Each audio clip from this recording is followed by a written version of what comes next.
এই জন্য আমার যুবক ভাইয়েরা, বেঈমান হলে অবস্থা ভয়াবহ হবে। আর যদি ইমানদার হতে পারেন, আল্লাহ বলবে যা আমার প্রেমিকটারে নিয়ে আয়। আজরাইল আসবে, সালাম দিবে, আজরাইলের আঙ্গুল দিয়ে ইমানদারের মাথা আশ্রয় দিবে। এবার আজরাইল বলবে তোমার রূহটা মুখ দিয়ে নিতে চাই।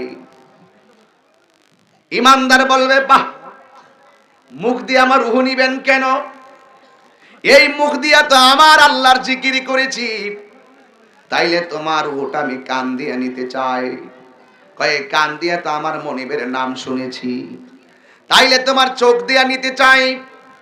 ইমানদার বলবে চোখ দিয়া তো ইয়াতাফাক্কারুনা ফি খালকিস সামাওয়াতি ওয়াল আরদ, এই চোখ দিয়া তো আমি আল্লাহর কুদরত দেখে দেখে আমি আল্লাহকে গবেষণা করে মনের ঘরে আল্লাহকে